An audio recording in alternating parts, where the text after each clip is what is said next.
The general has returned. He brought back a pregnant woman. Upon hearing the news, I bolted toward the manor, even losing one embroidered shoe alone the way covered in dust. The general and I exchanged a distant glance. Both of us were in tears. Finally we had found the male protagonist's mother. I arranged for the woman to stay in the best courtyard of the manor. Then I returned to my room and started rummaging through my belongings. My personal maid, Shinna, protested indignantly. The general is too much, miss. You once fought alongside him on the battlefield, risking your life together, but now, after just a short time off the battlefield, he brings back another woman, and she's pregnant, while you don't even have a child yet. Ignoring her protests, I dug out a large chest of gold and silver jewelry. Shinna joined me in packing. Miss, you're doing the right thing. We'll go home and refuse to endure this humiliation. Quickly, take all of this to Miss Dao's place. With no time to explain, I grabbed my things and ran to the side courtyard. When I arrived, Qi Xian was already instructing the cooks to serve one dish after another. Delicacies of every kind were being brought into the room. I stood beside him,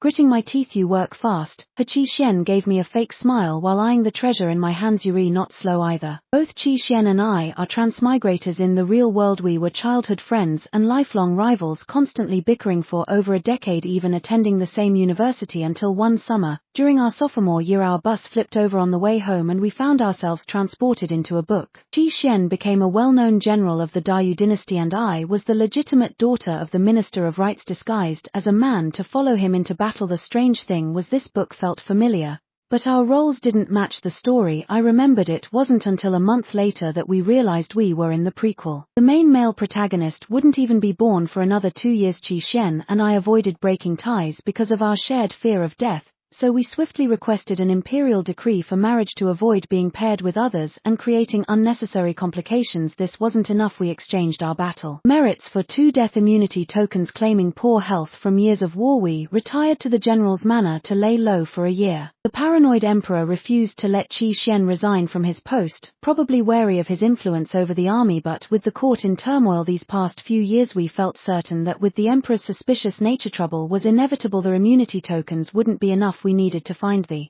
ultimate ally. That night Qi Xian and I stayed up brainstorming. Finally, we decided to search for the male protagonist's mother, a woman still wandering in exile and pregnant with the future hero. If we could become his godparents, our future prosperity would be guaranteed. After 3 months of searching, Qi Xian finally found her among a group of women recently captured by bandits. The woman, Dao Yuan, carried the bloodline of the previous dynasty's royal family. Her child would grow up with all the classic male protagonists' golden attributes, uniting the martial world, overthrowing dynasty, expanding territories, and founding a new dynasty. Of course, Dao Yuan knew none of this. She had suffered greatly while on the run. Seeing us, she was so terrified that she knelt immediately. Thank you, Madam General, for saving my no. You must have a request. The general wouldn't have brought me here otherwise. Panicked, I helped her up and patted her hand soothingly. Don't worry. Don't worry, we ask for nothing. It's just that my husband felt a special connection with you at first sight. Dao Yuan, a connection? I elbowed Qi Xian in the stomach. Qi Xian reminisced with a straight face. Indeed, your red and yellow clothes reminded me of the tomato egg soup from our university cafeteria. Alarmed, Dao Yuan looked at us in disbelief. I quickly pulled her to the dining table, claiming we knew her late husband. Using the faint details I remembered from the prequel, I fabricated a story to gain her trust. 3 days later, rumors had spread across the capital. I overheard them while buying pastries at a shop. Have you heard General Qi brought a woman back home despite his reputation for being devoted to his wife? Could it be that he finds his martial wife too unladylike and prefers someone softer? Ignoring the gossip, I busied myself buying pastries for Dao Yuan. Pregnant women need proper nutrition. Soon, tales of my kindness spread among the noble families. Little did I know that the rumors reached Wei Feng, a former comrade with a lingering obsession for me. One evening, during a banquet hosted by Qi Xian, Wei Feng raised a toast to "Might's been a year. I hope you've been well." Stunned, I froze in place. Qi Xian casually intercepted the cup. My wife doesn't drink. I'll take it. In moments like these, Qi Xian truly proves reliable. I have to admit, Qi Xian can be quite dependable at times. During the banquet, Wei Feng's intense gaze was unrestrained. His eyes burned into me, making my skin crawl. Feeling unnerved, I quickly found an excuse to leave. I never expected Wei Feng to follow me. He stopped me in the courtyard without beating around the bush. He said, "Qi Xian brought another woman back home. Do you still treat him the same as before?" What? Wei Feng stepped closer and closer. "You can choose me. Instead, I like handsome. Many admit. You're quite good looking too, but you're insane." "Thank you," I politely declined. With a dry chuckle, I sidestepped him and prepared to leave. Suddenly, Wei Yifeng let out a cold laugh behind me. I can prove to you, I am willing to do anything for you today. I'll give you a gift, I'll solve the problem. You can't handle what problem? I turned around and looked toward the loft and froze in place. There stood Dao Yuan, grabbed by a man pinned against the railing, clutching her belly, trembling in fear. Oh no, the male protagonist's mother. My future fortune. My everything. I panicked. What are you trying to do? Wei Yifeng sneered. What is she to you? How dare she compare herself to Jiang Yanqing today? I'll take care of her for you with that. He waved his hand. The man started to push Dao Yuan off the railing. I screamed at the top of my lungs. Qi Xian rushed out and immediately sensed the urgency, but the distance was too far. Even with his light-footed martial arts, he couldn't catch her directly. He needed a boost. Without thinking, I stepped forward, dropped to one knee, and braced my back. Qi Xian didn't hesitate. He stepped on me and leapt into the air, catching Dao Yuan just in time as she fell. Wei Yifeng was stunned. The onlookers turned to stone. Miss Shina rushed over in a panic to support me. What kind of general's wife acts as a stepping stone for someone? Amidst the shocked gazes of the crowd, I calmly dusted off the footprints on my clothes. Next time you do it, Shina, remember to lay a cloth next time. Oh dear, look how dirty this outfit is.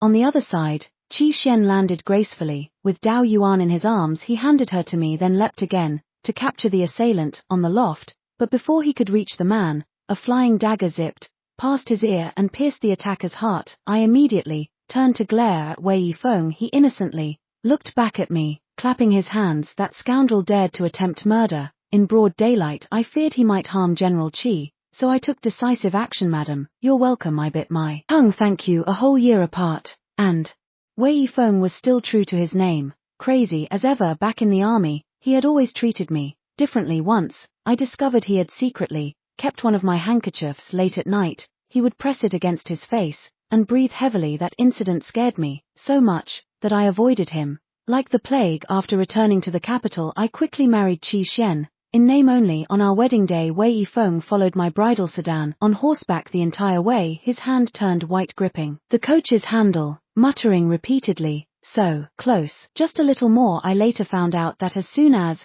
we requested marriage from the emperor, Wei Yifeng had rushed to the palace to propose to me himself. Thank heavens I was faster. After marriage, Qi Xian and I continued to keep a low profile. Wei Yifeng earned battle merits for a year and returned to the capital as the commander of the patrol camp. After everyone left, I applied ointment to Qi Xian's face. The flying dagger had grazed him, leaving a cut. It was obvious Wei Yifeng had done it on purpose. Shina suddenly knocked on the door. "General, Madam, Dao Yuan is outside with a bowl of lotus root soup. She says she'd like to bring it in." I was about to let her in, but Qi Xian stopped me. I didn't understand why until I saw his conflicted expression. "Have you ever read a novel today?" I saved her heroically in front of everyone. "Now she's here, late at night, with soup. Can't you guess what's on her mind?" I was sure of myself. "She wants to be your disciple. Are you brainless?" Qi Xian pinched my cheek in frustration. "She's interested in me." Qi Xian sighed and cleared his throat. He instructed Shina to bring Dao Yuan in. Dao Yuan entered with the stone container. After setting it on the table, she bowed politely. Qi Xian's expression grew serious. "Miss Dao,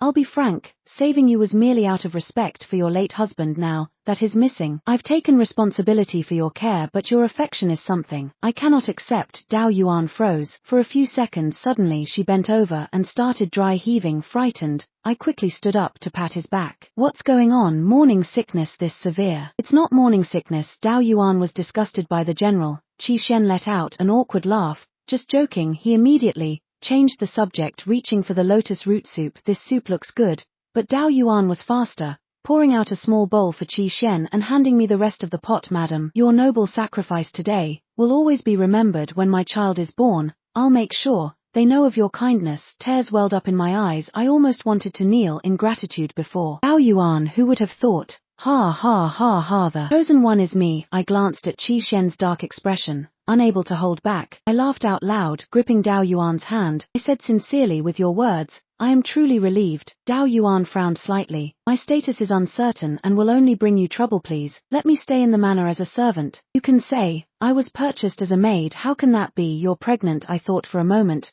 then smiled slyly. "If you don't mind, I have an idea." The next day we made a grand show of going out, renting the largest restaurant in the capital for lavish display. Our dramatic gesture immediately caught everyone's attention. I stepped out of the carriage, arm in arm with Dao Yuan. The restaurant owner came out, personally to greet us. Lady Qi, it's been a while. He glanced at Dao Yuan, her belly slightly rounded, and dressed elegantly. This lady is unfamiliar. Which household is she from? The onlooking noblewomen covered their mouths, laughing quietly. Jiang Yanqing really is something, treating his mistress as a sister. Look, the girl's even pregnant. Isn't that Qi Shen's eldest son? Jiang Yanqing isn't she even embarrassed? Dao Yuan tugged at my sleeve nervously. I patted her hand to comfort her, then raised my voice dramatically. What? Which family does the lady belong to? Of course, it's from the Qi family. The restaurant owner glanced at Qi Shen, quickly congratulating him. Congratulations, General Qi, on your soon-to-arrive heir. Qi Shen extended a halting hand. You're congratulating the wrong person. The owner froze, stunned. Qi Shen and I each took one side, supporting Dao Yuan as we walked inside. Be careful, Auntie, is the little brother in your belly kicking again? Qi Shen chimed in. My father, having a child so late in life,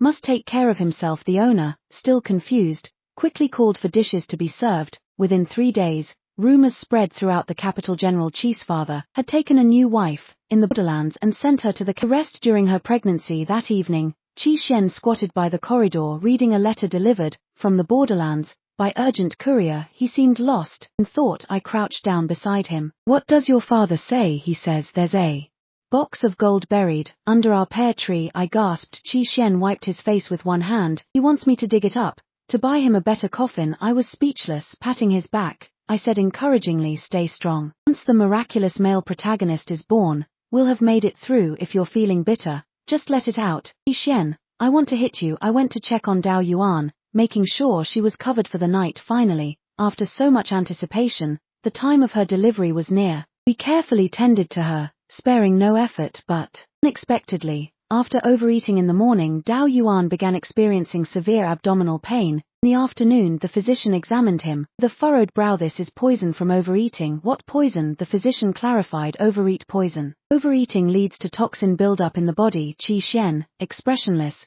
picked up a knife nearby. The physician trembled. General, what are you doing? Qi Shen replied, I've developed slashing poison, the kind that arises when I want to stab someone. The physician was speechless. Slashing poison? I've never heard of such a thing. Qi Shen rolled up his sleeves. Overeat poison makes sense to you. Just listen to yourself. Doesn't it sound ridiculous? I hurriedly intervened, stopping him. After dismissing the physician, I took a deep breath. There was supposed to be a plot where the male protagonist is poisoned in the womb, needing rare herbs like 1,000-year-old ginseng and he shou wu to survive. Once born, he would become immune to all toxins. But who would have thought? Because we protected Dao Yuan so well, she never had the chance to get poisoned, so the system decided to give us this outrageous overeating poison. The herbs mentioned in the book, most can be bought at a regular pharmacy except for that 1,000-year-old ginseng. The oldest one available is only 100 years old. As far as I know, the only 1,000-year-old ginseng in the entire capital was gifted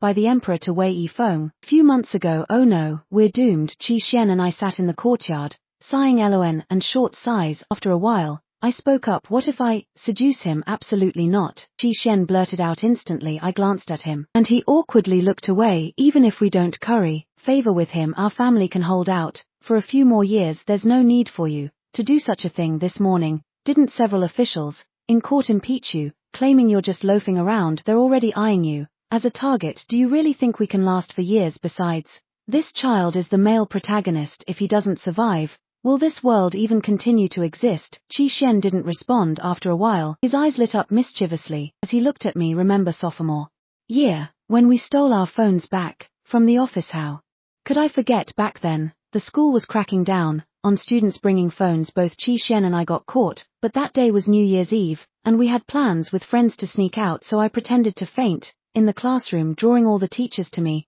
while Qi Shen sneaked into the office to retrieve the phones. He succeeded, but I committed to my act so hard that when they tried to help me up, I collapsed backward and actually hit my head, passing out for real that day. Qi Shen carried me to the infirmary, only to pull a muscle and end up on the bed next to me. I looked at Qi Shen suspiciously. You're not suggesting, if we can't get the ginseng outright, we should just steal it? The next day, we sent an invitation to Wei Yifeng's residence. To my surprise, He responded with an invitation from the emperor himself. Qi Xian gritted his teeth. In frustration, we had no choice but to change our plan. I would distract Wei Yifeng in the front hall, while Qi Xian sneaked into his treasury in the back. That day, I bundled myself up in layers upon layers of clothing. Wei Yifeng stood in the pavilion, sizing me up. You sick? I quickly responded. Cold syndrome. It's quite severe. Wei Yifeng raised an eyebrow. Aren't you hot? I wiped the sweat from my forehead. Not at all. Look, I'm even sweating from the cold. Seeing my restricted movements, Wei Yifeng tried to support me. I immediately dodged backward. It's contagious. Be careful. Wei Yifeng chuckled lowly, full of amusement. You're so adorable. I can barely hold myself back. I muttered under my breath. Qi Xian, hurry up.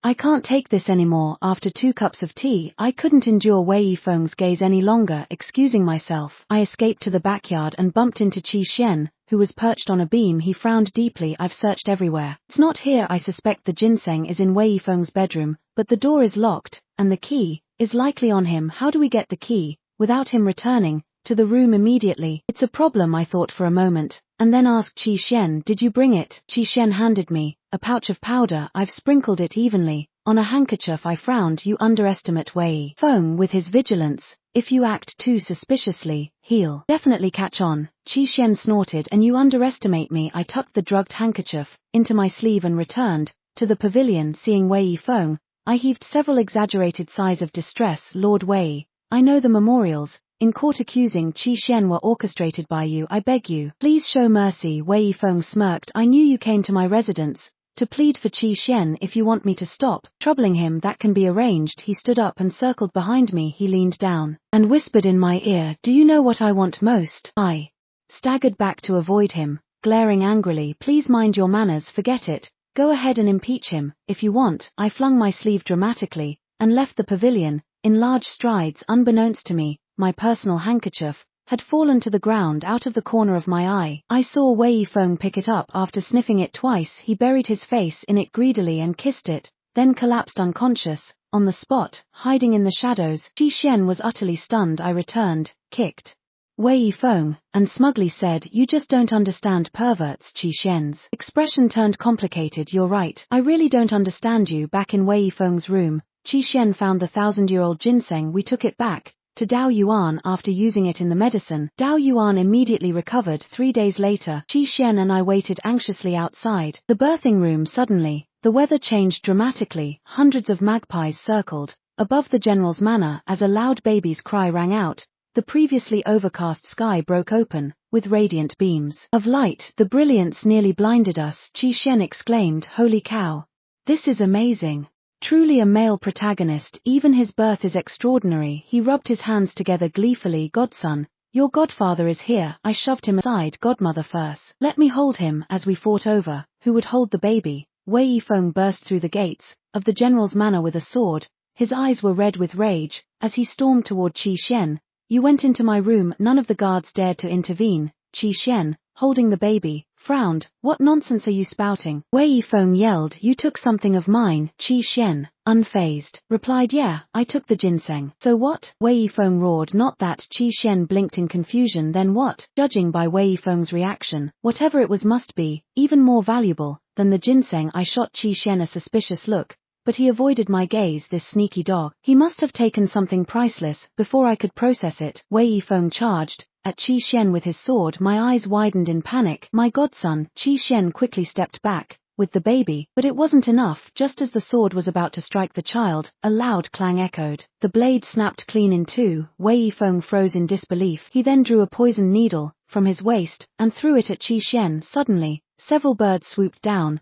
from the sky, catching every needle before they could land. Not giving up, Wei Yifeng lunged forward barehanded, but his foot slipped on a round stone, sending him face first into the ground. Knocked out cold, Qi Xian and I exchanged a bewildered glance. He looked puzzled. What just happened? It took me a moment before realization struck. I burst out laughing, pointing at the unconscious Wei Yifeng. This is the male protagonist halo. The male protagonist halo. After Wei Yifeng was carried back to his residence by his servants, I cornered Qi Xian in his room with a stick. Confess, what else did you take from his room? Good stuff should be split 50-50. Qi Xian, expressionless, walked to a cabinet and pulled out a blood-stained piece of cloth from a hidden compartment under the bed. The 1,000-year ginseng was casually placed on a shelf, but this piece of fabric was hidden like a treasure. I examined it closely. The fabric. Wasn't this the outfit I wore on my first day after transmigrating? That day, I found myself directly on the battlefield, horrified by the carnage. I desperately tried to save Wei Yifeng, who was barely breathing. I tore off a piece of my clothes to bandage him. Holy cow, this is the source of all the trouble. Qi Xian's expression darkened. Wei Yifeng is a lunatic. Do you know what I saw in his backyard? A chill ran down my spine. What? Qi Xian replied coldly. Corpses.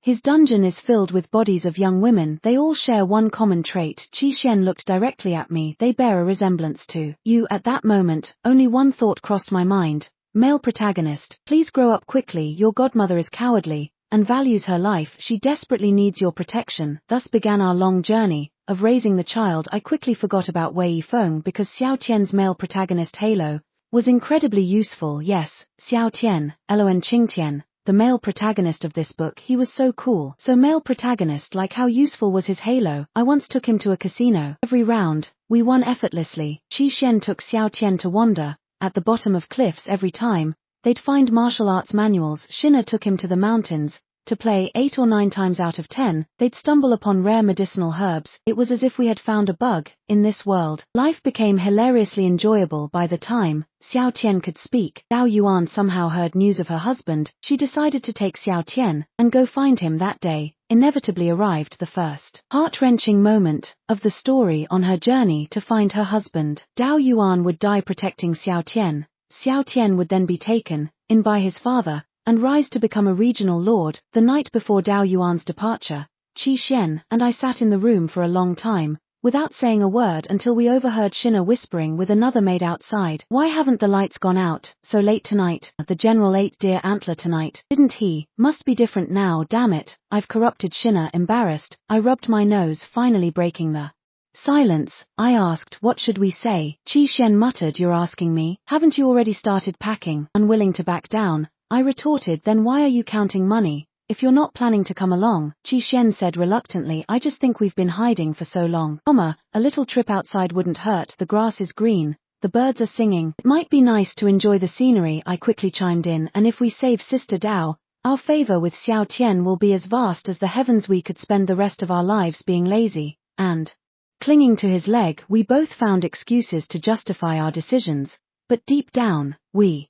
knew after living in this world for so long, watching Xiao Tian grow from a newborn to babbling godfather and godmother, and having Dao Yuan tirelessly manage the household for us, we could no longer just be bystanders. After leaving with Dao Yuan, we searched for her husband for half a month, but found nothing. With wars breaking out everywhere, we decided to return to the capital and regroup. As the carriage traveled alone a mountain path, Dao Yuan and I played with Xiao Tian. Inside, suddenly, the carriage jolted. Qi Xian's serious voice came from outside. Something's not right here. I lifted the wooden curtain of the carriage. The mountain path was eerily empty, surrounded by silence. Then Qi Xian shouted with a snap of the whip. The carriage sped forward. A dozen assassins appeared from behind, chasing closely. What do we do? For the first time, I faced the threat of death head on. After creating some distance, Qi Xian slowed the carriage and said coldly, now, jump out of the carriage, hide in the bushes over there and stay quiet. I grabbed his sleeve tightly. What about you? Qi Xian turned back and gave me a deep look. I'll distract them. He gripped my wrist, squeezed it firmly, then let go with a hard shake. Go. Now, with no time to argue,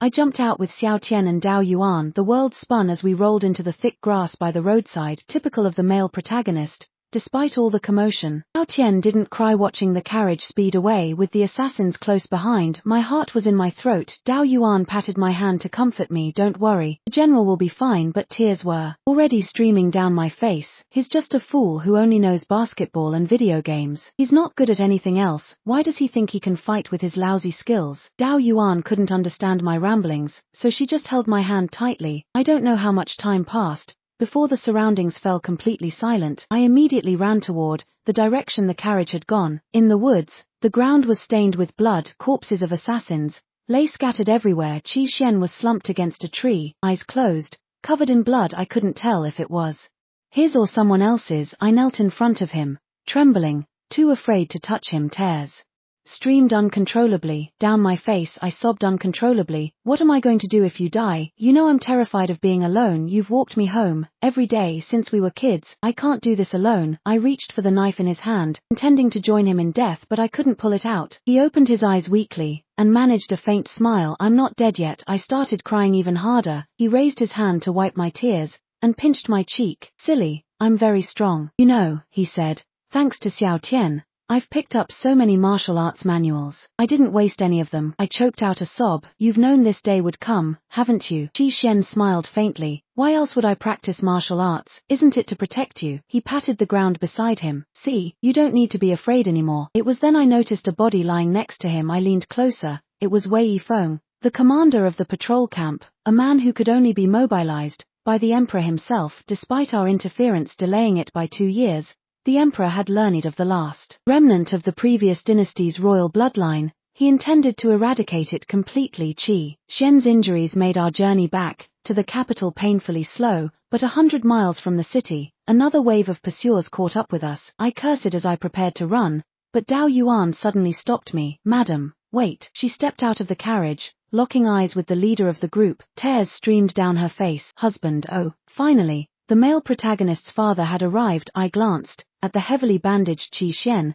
and couldn't help but be moved. No wonder Sister Dao didn't notice you. Look at her husband, taller, more handsome. Qi Shen gave me a sharp look. Jiang Yanqing, mind your words. You're a married woman, I huffed. In name only. Qi Shen blurted out. It could be real. I froze and instinctively turned to look at him. Qi Shen seemed just as startled by his own words. After a moment, he awkwardly averted his gaze. Just kidding. After a heartfelt reunion, Dao Yuan's husband, Long Ba, turned to us. His imposing presence radiated confidence. Dao Yuan smiled joyfully. It's all thanks to the general and madam for taking us in these past years. Then she added, husband, you haven't seen your brother in a long time, have you? Oh no, we'd made up that connection. How are we going to explain this? I forced a smile. Old friends are like old wine, familiar even if we've never met. Long Ba laughed heartily and slapped Qi Shen's back. From now on, you're my blood brother, he continued seriously. Still a royal bloodline alive. He won't stop until we're all gone. Your general's manor isn't safe anymore. If you trust me, come with us. Judging by Qi Shen's grimace, that slap had done some internal damage. We followed Long Ba to his territory. Xiao Tian became the young lord, whisked away by his father to experience the world. But something had shifted between Qi Shen and me. Being alone together started feeling awkward. One day, while chatting with Dao Yuan, she said, I've noticed over the past 2 years that your marriage is only for appearances. But since you both clearly like each other, why not take it a step further? I stayed silent. A friendship of over 10 years wasn't easy to turn into something more. Qi Shen's injuries healed quickly. He began accompanying Long Ba to the training grounds. Meanwhile, I was left with nothing to do, so I lingered in the study, flipping through illustrations. One day, as I was browsing, a book fell from above and hit me on the head. Dazed, I picked it up and saw the title, The Record of Seizing Heaven. It was the book we had transmigrated into. If it contained updates to the story, wouldn't I be invincible? Excited, I opened it, only to find it updated to Xiao Tian's current timeline. At age 4, the last sentence read, the death of Eloen Qingqian's godmother, Jiang Yanqing, planted a seed of hatred in him. He swore, become the strongest person in the world to protect those he loved. It felt like lightning struck my brain. The book fell to the ground. I was going to die. What's the point of playing this game anymore? Without a second thought, I rushed out, grabbed Xiao Tian from the courtyard, and declared solemnly, from now on, I'm not your godmother. I'm your sister. I opened the book again. It now read, the death of Eloen Qingqian's sister, Jiang Yanqing, planted a seed of hatred in him. I snapped it shut and corrected myself. I misspoke. I'm your aunt. Reopening it, the text changed to, the death of Eloen Qingqian's aunt, Jiang Yanqing. I slammed the book on the ground and yelled, I'm your grandfather. The book lay open to the same page, the death of Long Qingqian's grandfather, Jiang Yanqing. Exhausted, I muttered, fine, let it all burn. I stood there stunned for a long time, until Xiao Tian tugged at my sleeve. Godmother, what's wrong? I lowered my head to look at him, forcing a weak smile. If there's a day I can't be by your side, would you miss me? Xiao Tian, the child nodded firmly, yes, but the one who'd miss you the most would be Godfather. I froze. Xiao Tian, in his sweet, childish voice, began counting on his fingers. Godfather always smiles when he looks at you. Last time, the osmanthus cake I secretly gave you was actually from Godfather, and he always tells me to protect you because you're the most scared of dying. I couldn't help but laugh. but as I laughed, I started crying. If I'm destined to die, what is there to fear anymore? I've been single for so long, never even had a proper boyfriend. If I died now, wouldn't the other ghosts laugh at me? That evening, when Qi Xian came back, I was drinking in the courtyard. He rushed in excitedly and stood in front of me, grinning. Look, do you notice anything different? I glanced up at him. His forehead was still sweaty, his eyes sparkling like a puppy's. I couldn't help but shake my head with a smile. He rolled up his sleeves and flexed his arms. I've been training with Brother Long on the training ground for ages. Look at these results. I raised an eyebrow. Why the sudden fitness obsession? Qi Xian gave me an annoyed side eye. Isn't it because someone said I wasn't as imposing as Brother Long? He puffed his chest, asking proudly, how about now? Am I impressive enough? Not impressive, just foolish. His face fell, and he turned away, sulking. I'm really mad this time. You won't be able to coax me so easily, even if you... Before he could finish, I tiptoed and kissed him. Qi Xian froze completely, standing stiff as a board. After a moment, he touched his lips, staring at me in a daze. I cleared my throat and said seriously, remember in our first year of college, a guy confessed to me, you beat him up. Qi Xian immediately got defensive. That jerk wasn't a good guy, that's not the point. My point is, since you ruined my chance, you owe me a boyfriend. Don't you think you should compensate me? He froze, slowly turning to look at me. Are you saying? His reaction made me feel suddenly self-conscious. I quickly blurted, forget it, I was drunk. Don't take it seriously. I tried to run, but Qi Xian grabbed me, pulling me into a strong, fiery kiss. For the next few days, Qi Xian and I were inseparable. On sunny days, we went boating on the lake. On rainy days, we nestled together under the corridor, watching the rain. We explored new foods in the market, sometimes cooked together, often making a mess in the kitchen. I often caught myself staring at Qi Xian, thinking how wonderful it would be if these days could last forever, but I knew my fate. This happiness wasn't meant to last. Why should I be the one sacrificed? After several sleepless nights, I decided to confess everything to Qi Xian. Maybe together, we could find a solution. That afternoon, Qi Xian was sunbathing in the courtyard after lunch. I brought out the Record of Seizing Heaven and handed it to him. Take a look at this. Qi Xian glanced at the cover, his face instantly turning red. Didn't we just use an art book yesterday? This isn't another. It's not erotica. I snapped, exasperated, as Qi Xian sat up in confusion. Then what is it? It's the book we're in. I took a deep breath. I've been keeping something from you. Turn to page 89. Qi Xian, puzzled, flipped to the page and began reading. He frowned, then looked at me, with a strange expression. Who's Qi Daodu? What? Snatching the book, I stared at the words in disbelief. Upon seeing Qi Daodu, Lan Qingtian knew she was the love of his life. He swore to become the strongest man in the world to protect her. Qi Daodu? Who's Qi Daodu? I was completely baffled. It said earlier that my death would make Xiao Tian vow to become the strongest in the world, but now I don't have to die. I don't have to die. I barely finished the sentence when Xiao Tian came running into the courtyard with a candied hawthorn stick. I couldn't resist scooping him up and kissing him all over his face. Xiao Tian wiped off the saliva, then gave me a strange look. Feeling uneasy, I asked, what's wrong? Xiao Tian touched my belly, grinning mischievously. Daodu, what? Xiao Tian spun around me in circles, laughing. Godmother has a Daodu in her belly. Oh, I have a little sister. She'll play with me. I instinctively turned to look at Qi Xian. He stood there as if struck by lightning, completely frozen. It took several seconds for me to process what was happening. I might become the male protagonist's mother-in-law. Later, Qi Xian got angry, furiously angry. Because I had known I was destined to die, but had kept it from him for so long. He sulked by the bedside every night, full of grievances. Every nightmare I have now is about you, Jiang Yanqing, about you dying. How could you be so heartless? If the plot hadn't changed, were you planning to make me a widower? I sat beside him, poking his arm. Didn't I plan to tell you in the end? Qi Xian snorted, unimpressed. I figured he needed some time alone, so I climbed back under the blanket to sleep. After a while, I felt a warm body pressing against mine. Qi Xian wrapped his arms around me, burying his face in my back. At first, I didn't understand what he was doing until I felt the dampness on my back. He was crying. Qi Xian, the man who didn't even cry when he broke a bone in a fight, was crying. I froze, unsure of what to do. He muttered against my back, don't ever let there be a next time. I obediently promised. Okay. He held me tighter and grumbled, I don't think Long Qingtian is good enough for our Daodu. I couldn't believe the sudden shift in topic. You change subjects fast, don't you? But sure, whatever you say. Qi Xian, still sensitive, needed my agreement. He's the male protagonist, after all. What more could you want in a son-in-law? He huffed. Male protagonists are dangerous. They always attract too many admirers. True, I conceded, then added, but I believe our Daodu will be the best of the best. she'll be smart, beautiful, and strong. Shi Xian suddenly propped himself up, his eyes burning into mine in the darkness. How strong, that night. My screams echoed through the entire courtyard. Shi Xian, you beast, I'm pregnant, you know, the end.